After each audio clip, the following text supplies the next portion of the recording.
Abirami.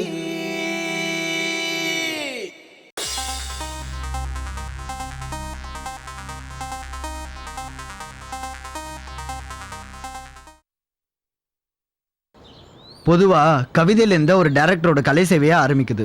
Moreover காதலிக்கிறவங்க எல்லாருமே கவிதைன்ற பேரில் எதாவது கிறுக்கி வைக்கிறது யூனிவர்ஸ் இல்ல. அதே மாதிரி நானும் கிறுக்கிருக்கேன், படிச்சுப்பார்.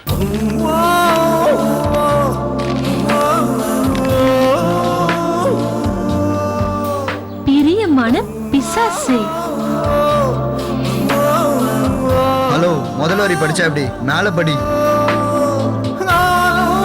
என் உணர்வுகளுக்கு உயிர் கொடுக்கும் தேவதையும் நீதான், உயிரோடு என்னை கொல்லும் ராட்சசியும் நீதான். மென்மையாய் என்னை தழுவும் பூந்தென்றலும் நீதான், வன்மையாய் என்னை தாக்கும் புயல் சின்னமும் நீதான். என் உள்மனதை ரணப்படுத்தும் ஆயுதமும் நீதான், உன் காதல் தந்து குணப்படுத்தும் அருமருந்தும் நீதான்.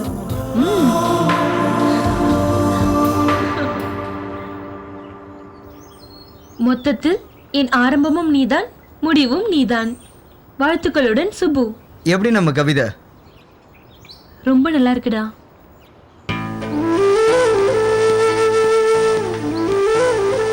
Madam, ice cream ready.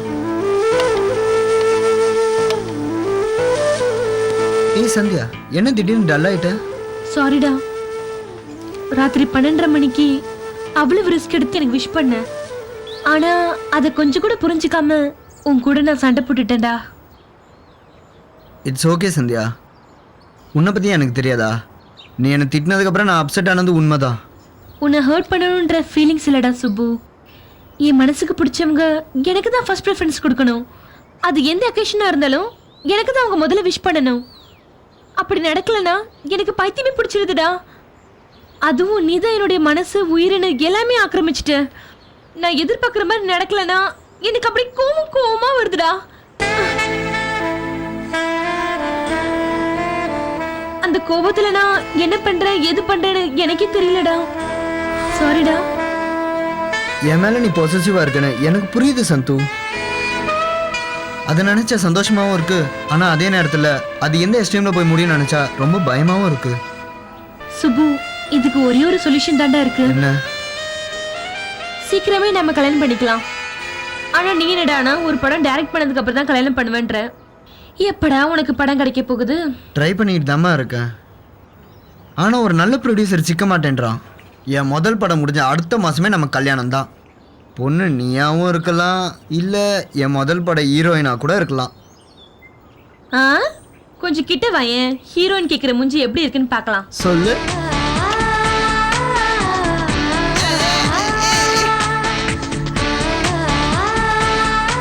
அவனே என்ன தவிர வேற எவ்வளையாவது நினைச்சா கூட போதும், அவளையும் கொண்டுட்டு உனையும் கொண்டுட்டு நானும் சூசைட் பண்ணிப்பேன். அடி பாவி, மேல போய் என்ன விட மாட்டியா?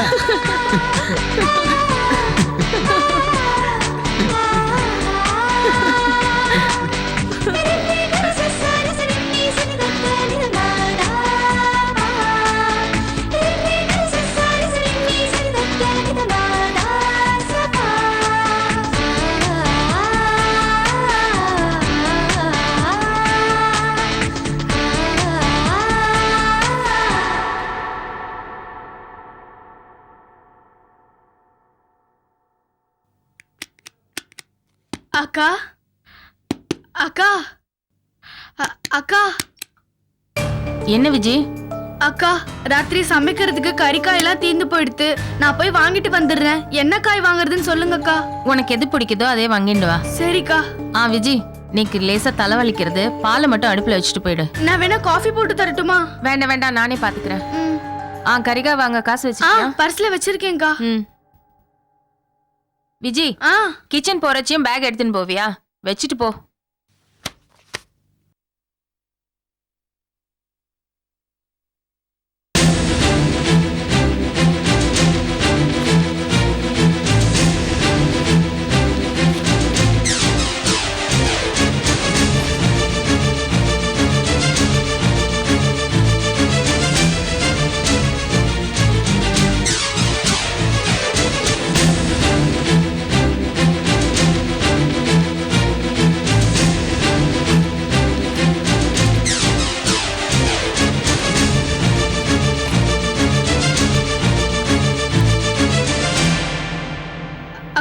வச்சிட்டேங்க்கா. சரி. நான் போய் கறிக்காய் வாங்கிட்டு வந்துடுறேன். ம்.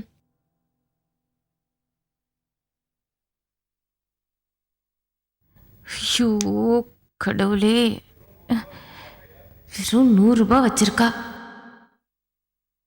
சரி, எதுக்கும் அவர் சொன்ன மாதிரி அவ பொட்டியை போய் பார்க்கலாம். அதுலயும் இல்லைன்னா அவ மேல சந்தேகம் தீந்துரும்ல.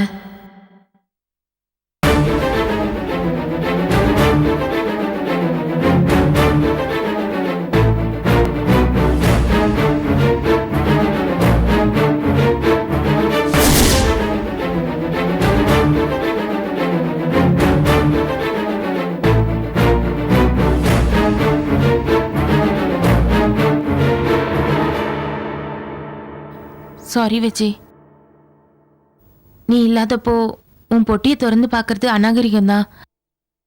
நீக்கு உன் மேல சந்தேகம் இல்லை, ஆனா மத்தவா உன் மேல சந்தேகப்படுறாளே, அதை தீர்த்து வைக்கணும்ல. கடவுளே, இந்த பொட்டியில பணம் இருக்கக்கூடாது.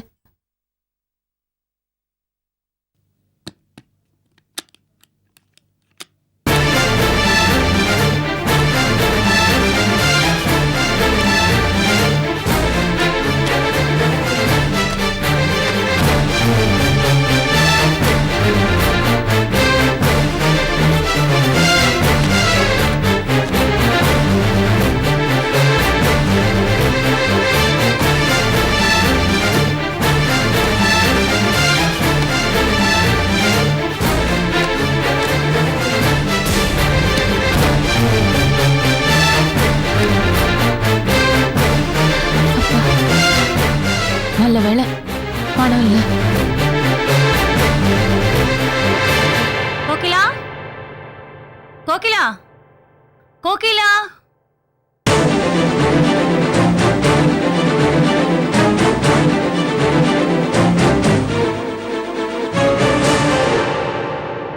Chitra, what a surprise. உள்ள வா. சாரிப்பா, முதல்ல உட்காரு. நீ சீக்கிரமே கிளம்பிட்டதா பேங்க்ல சொன்னாங்க. வீட்ல தான் இருப்பேன்னு சொல்லி ஃபோன் பண்ணாமே வந்துட்டேன்ப்பா. ச்சே, நமக்குள்ள என்ன ஃபார்மாலிட்டி. நீ வந்ததே எனக்கு சந்தோஷம்தான். என்ன சாப்பிட்ற?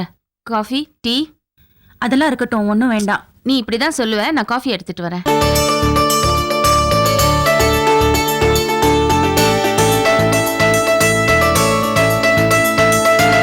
எடுத்துக்க. ராத்திரியே நான் ஊருக்கு கிளம்புறேன் கோகிலா. நாளைக்கே நான் டியூட்டில ஜாயின் பண்ணணும். மத்தவங்களுக்குலாம் நான் ஆபீஸ்லயே பார்த்து சொல்லிட்டேன். உன்கிட்ட அப்படி சொல்லிட்டு போக முடியுமா? அந்த பயம் இருக்கட்டும். என்னை பத்தி தெரிஞ்சிருந்தும் நீ வராம போயிருந்தேன்னா நிச்சயமா ஜென்மத்துக்கு உன்கிட்ட பேசியிருக்க மாட்டேன். ஐயோ, அப்படிலாம் சொல்லாத. உன்கிட்ட ஒரு நாள் பேசலனாலும் தலையே வெடிச்சிரும். அதுக்கப்புறம் உனக்காக டிரான்ஸ்ஃபர் வாங்கிட்டு வர முடியாது. அடி போடி பைத்தியம், என்னால மட்டும் உன்னை பிரிஞ்சு இருக்க முடியுமா? ஒரு பக்கம் நீ புருஷன் கூட சேர்ந்து இருக்க போறேன்னு நினைச்சு சந்தோஷமா இருக்கு. இன்னொரு பக்கம் உன்ன மாதிரி ஒரு க்ளோஸ் ஃப்ரெண்டை நான் மிஸ் பண்றேனேன்னு வருத்தமா இருக்கு. எனக்கும் அதை நினைச்சாதான்ப்பா தூக்கமே வரமாட்டேங்குது. உன்னை பார்க்காம எப்படிதான் நான் இருக்க போறேனோ தெரியல. இப்ப இப்படிதான் பேசுவ. ஊருக்கு போய் உன் புருஷ முகத்தை பார்த்த உடனே எங்க எல்லாரையும் மறந்துடுவேன். சேச்சே, யாரை மறந்தாலும் நான் உன்னை மறக்க மாட்டேன்பா. நீ என்னை மறக்காம இருக்கிறதுக்காகத்தான் உனக்கு ஒரு gift வாங்கிட்டு வந்திருக்கேன். இது எப்போ உன் கூட தான் இருக்கணும். ரொம்ப நல்லா இருக்கு. பிரிஞ்சு போறது நீ, நாங்க தான் உனக்கு gift கொடுக்கணும். நீ தான் ஏற்கனவே எனக்கு gift கொடுத்துட்டியேப்பா. இது நல்லா இருக்கான்னு பார்த்து சொல்லு. வாவ், சூப்பரா இருக்குடி. ரொம்ப தேங்க்ஸ். இதை விட சூப்பரான ஒரு ரிங் பார்த்தேன். ஒரு கிறுக்கன் கொடுக்குற மாதிரி கொடுத்துட்டு அதை வாங்கிட்டு போயிட்டான். கிறுக்கனா? நகை கடைக்குள்ளெல்லாம் ஏண்டி கிறுக்குன்னு விடுறாங்க? காதல் கிறுக்கண்டி. அவன் லவருக்காக ஒரு ரிங்கு வாங்கியிருக்கான் போல இருக்கு. அவ என்ன சொன்னாலும் தெரியல, அதை திருப்பி கொடுத்துட்டு பணத்தை கொடுங்கன்னு கடைக்காரர்கிட்ட வம்பு பண்ணிட்டு இருந்தான். ரிங்கு நல்லா இருக்கேன்னு நானும் வாங்கிட்டேன். என் ஹஸ்பண்ட்காக ஒரு செயினை வாங்கிட்டு வெளியில வந்தா அந்த கிறுக்கன் திரும்பவும் என்கிட்ட ஓடி வந்தான். பணத்தை கொடுத்துறேன், ரிங்கை என்கிட்டயே கொடுங்கன்னு கெஞ்சினா. ஏண்டா இப்படி மாறி மாறி பேசுறேன்னு கேட்டா, என் லவ்வர் ஒரு பைத்தியம், அவதான் என்ன ரிமோட் கண்ட்ரோல் மாதிரி ஆட்டி வைக்கிறான்னு புலம்பினான். அவனை பார்க்கவே பரிதாபமா இருந்துச்சு. சரி ஒழிஞ்சு போதுன்னு அவன்கிட்டயே ரிங்க கொடுத்துட்டேன். அதுக்கப்புறம் அவன் கடவுள் அது இதுன்னு என் காலில் விழாத குறையா நன்றி சொல்லிட்டு போயிட்டான். நீ அவனை பார்த்து பரிதாபப்படுற, நான் உன் குடும்பத்தை நினைச்சு பரிதாபப்படுறேன். யாரும் சம்பாதிச்ச பணத்தை இவன் லவ்வருக்காக செலவு பண்றான். இந்த காலத்து பசங்களே இப்படித்தான். கொஞ்சம் கூட பொறுப்பு இல்லாம சும்மா இந்த பொண்ணுங்க பின்னாடியே சுத்தின்னு இருக்கா. இவாள்லாம் உருப்பிடுவான்னு நினைக்கிறேன். சரி, அதை விடுப்பா, நான் கிளம்புறேன். வீட்டுக்கு போய் லக்கேஜ் எடுத்துட்டு ஸ்டேஷன் போக சரியா இருக்கும். நான் வரேன். ம் சரி சித்ரா, ஃபோன் பண்ணு, இமெயில் அனுப்பு, மறந்துடாத. என்ன சொல்லிட்டு நீ மறந்துடாத. சரி.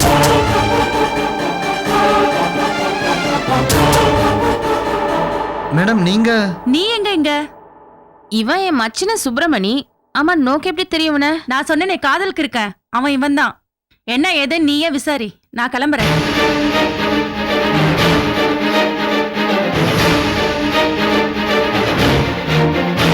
என் ஃப்ரெண்டு சொன்னதெல்லாம் உண்மையா? என்னை மன்னிச்சிடுங்க மணி, நான் பண்ணது தப்பு தான். சி, உன் வாயால் என்ன மண்ணின்னு சொல்லாத. நீ பணத்தை எடுத்திருக்க மாட்டேன்னு எவ்வளவு நம்பிக்கையோட பேசுன. நீ இப்படி என்ன ஏமாத்துவேன்னு நான் கொஞ்சம் கூட நினைச்சு பார்க்கல. நீ தப்பு பண்ணது இல்லாம அந்த அப்பாவி பொண்ணு மேல வேற பழிய போட்ட. கொஞ்சம் யோசிச்சு பாரு. அவளுக்கு திருட்டு பட்டம் கட்டி இந்த ஆத்த விட்டு வெளியே அனுப்பிச்சிருந்தா அவளோட கதி என்ன? அனாவசியமா உன்னால 2 உயிர் பலியா இருக்கும். நான் பணத்தை எடுத்தது, பொய் சொன்னது எல்லாமே தப்பு தான் மணி. அப்போதைக்கு அண்ணகிட்ட தப்பிக்கிறதுக்கு விஜி மேல பழிய போட்டேன். ஆனா எனக்கு மனசாட்சி கேட்கல.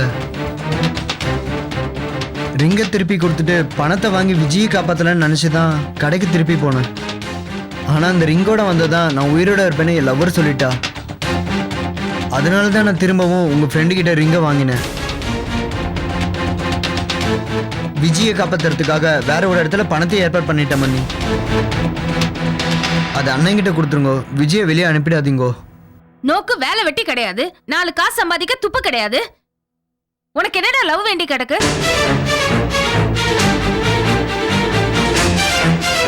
யார் அந்த பொண்ணு?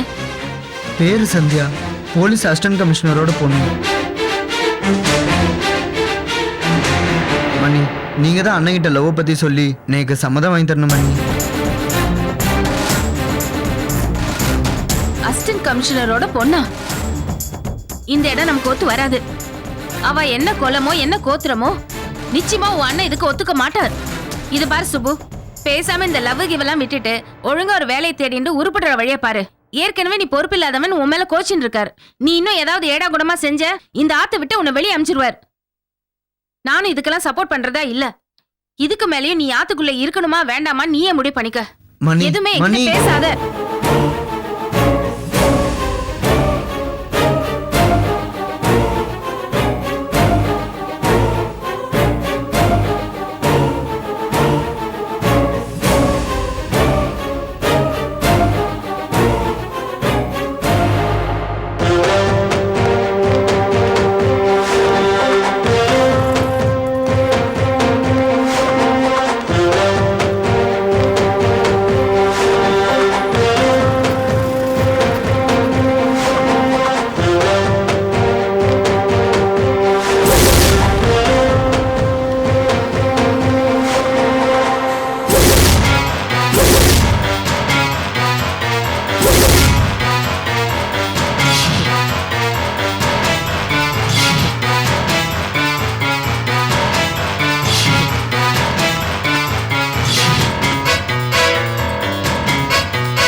சார் சொல்டா.